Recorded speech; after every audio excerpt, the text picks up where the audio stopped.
7. Gestapo. In the vast anteroom, little groups of people stood in worried silence, obviously stunned by the news which Ribbentrop had just broken. Hermann Goering waited watchfully by the door to Hitler's study. When the doctor tried to slip out without being noticed, Goering clamped a ham-like hand on his shoulder. "Look at poor old Goebbels, doctor.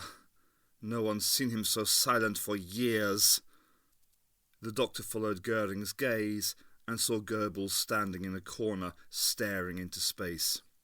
"A word with you, doctor," said Goering, shifting his grip to the doctor's arm. "There's a cubbyhole here they let me use."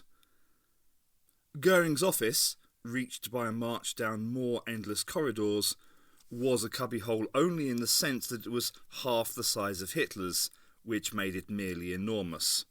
Dismissing various secretaries and aides, Goering marched straight to an elaborate drinks cabinet and poured himself a colossal brandy. He looked inquiringly at the doctor, who shook his head. Goering took a huge swig of brandy. Then he said quietly, "If we lose this war, may God have mercy on us. And we shall lose, if he remains in charge." He caught the doctor's look of surprise and laughed. "Don't worry, doctor. I'm not risking my head or yours. This office is checked for microphones several times a day." "Mutual trust is a wonderful thing," murmured the doctor. "Oh, we're a happy band of brothers, all right. Now listen to me, doctor. I have served the Führer loyally for 17 years. He is a genius. Unfortunately, he is also a madman. The two often go together, I understand." He looked inquiringly at the doctor, who didn't reply. "The Führer is also a gambler, with a gambler's luck," Goering went on. "But no one wins forever. There is a time to pick up your winnings and leave the table. And Adolf can't do that. He'll go on raising the stakes till he loses, and we will all lose with him." Still the doctor said nothing. Goering laughed. "You're a cautious one, doctor. Still, I don't blame you. The news brought on another fit, didn't it?" "There was the beginning of a fit, a particularly severe one, which you helped him to control. Don't deny it, doctor, I saw you. And if you can do that—" Goering poured another slug of brandy. "Hitler is a magician, a spellbinder. The German people will follow him anywhere, even to disaster.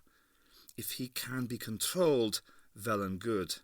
If he can't, someone else must take charge. Someone like you." "If necessary, yes. It would be my duty to the Reich. I need someone close to the Führer," Goering went on. "Someone who can report to me on his condition, and if it deteriorates beyond control, help me to take the necessary action." The doctor stood up. "I must be going." "We understand each other then, doctor." "Oh yes, we understand each other. What do you know about the Black Coven?" Goering looked curiously at him. Just how much did the fellow know? "You're full of surprises, doctor. Where did you hear of them?" "From the Führer. They're supposed to be top secret. Something to do with the SS. Not my responsibility anymore. They harness mystic forces or something. Little Heinrich is very keen on all that mumbo-jumbo." "Why do you ask?" "I think they may be influencing the Führer's condition, very possibly for the worse." Goering's eyes gleamed. "You mean Heinrich's using them to try and control the Führer?" "Something like that." "I thought as much. He's a sneaky little bastard. See what you can find out, doctor, but be careful. Our little chicken farmer's come a long way. He controls the police, the SS and the Gestapo, and if they get their hands on you, even I won't be able to help." Moving hurriedly away from the door, Ace sat down again at the table and started leafing through one of the books. The footsteps came closer and closer, and at last an extraordinary figure shuffled into the room. It was the tall, white-haired, white-bearded old man she had glimpsed on stage at the party rally and seen later talking to the doctor. He was muffled from head to toe in a voluminous cloak. He moved quickly, but somehow painfully too, with the aid of a silver-headed cane, scuttling along with an odd spider-like gait. "How do you do, my dear?" he said. "I am Dr. Kriegsleiter." The deep, melodious voice was that of a much younger man, and Ace wondered what had happened to Dr. Kriegsleiter. An accident, some terrible disease? Uncannily, he seemed to read her mind. "You are wondering about the reasons for my somewhat extraordinary appearance. It is due to a misfortune I suffered at birth, or rather, at rebirth." "I'm sorry," muttered Ace vaguely. Dr. Kriegsleiter waved the apology aside. "This is a most unexpected pleasure. Indeed, I'm only sorry your uncle can't be with us. Unfortunately, the doctor seems to have dropped out of sight." "I expect he'll pop up," said Ace, trying not to sound worried. "He usually does." "He does indeed," agreed Dr. Kriegsleiter. "Sometimes with the most disconcerting results." "You sound as if you know him," said Ace curiously. "We met once, long ago and far away. In a sense, I owe my present condition to the doctor. I can't tell you how much I look forward to our reunion." "But if it happened at birth—" "At rebirth," corrected Kriegsleiter gently. He glanced at the open books on the table. "And what do you think of our little library?" Ace realised she ought to say something vague and tactful, but she just couldn't do it. "I think it's the biggest load of rubbish I've ever seen. Dangerous rubbish." The sneering man, who had followed Kriegsleiter into the room, looked shocked. He went over to the table and started restoring the books to their places on the shelves. Dr. Kriegsleiter, on the other hand, seemed amused by her angry reply. "I couldn't agree more. Absolute rubbish, bolstered up by ludicrous sham scholarship. Aryan blood indeed. Their precious Aryan race doesn't even exist. It's a myth. And even if it did, would it matter? What's the point of trying to prove that one breed of human is better than another?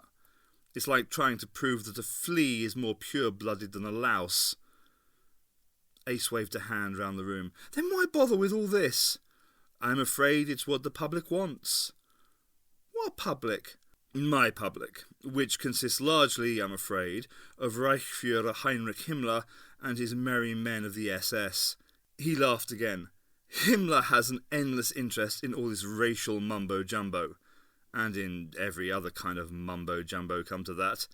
Spiritualism, old Teutonic folk myths, divination by pendulum swinging, astrology.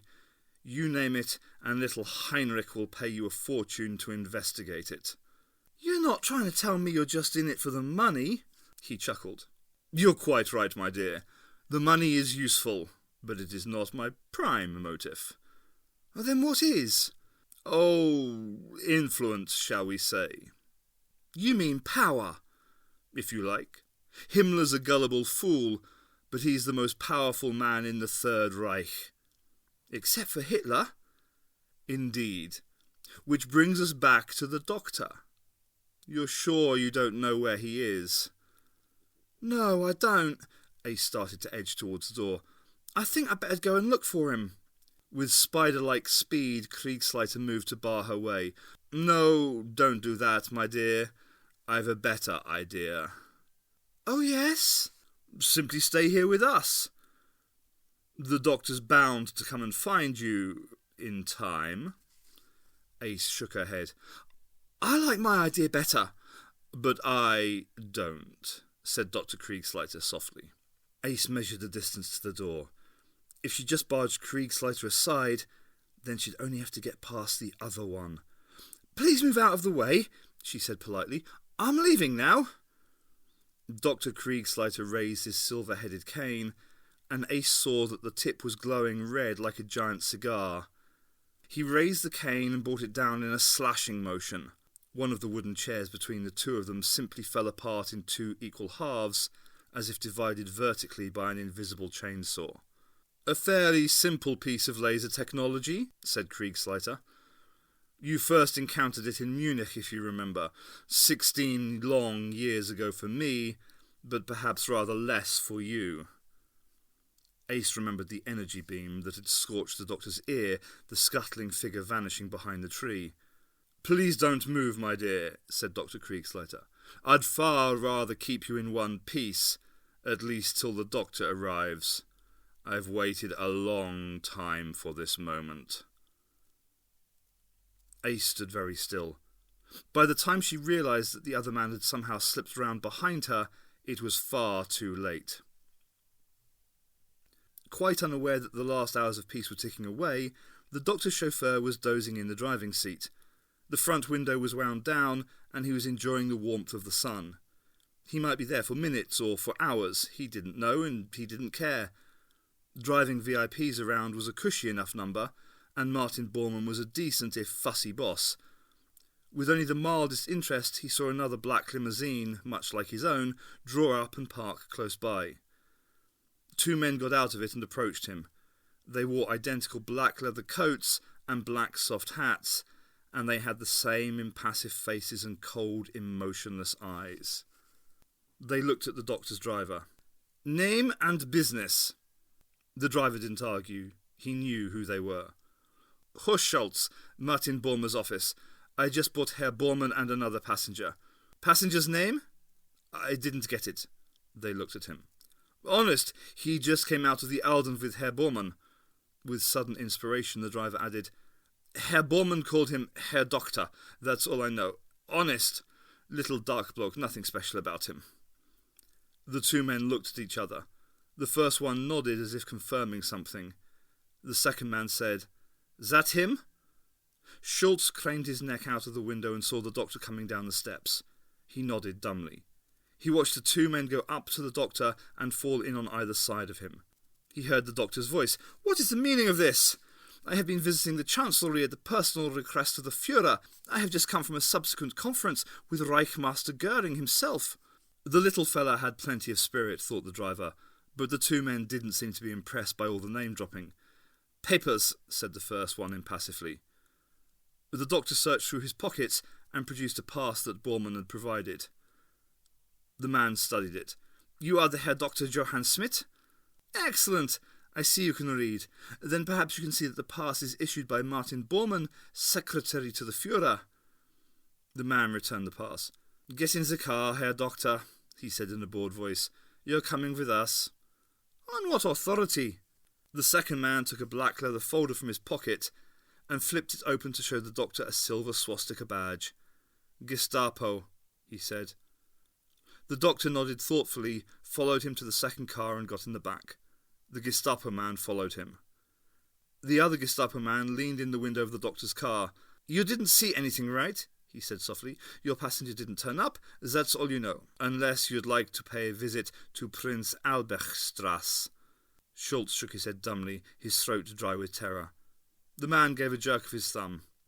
The doctor's driver put the car into gear and roared off at top speed. The Gestapo man got in the remaining car, and it moved away.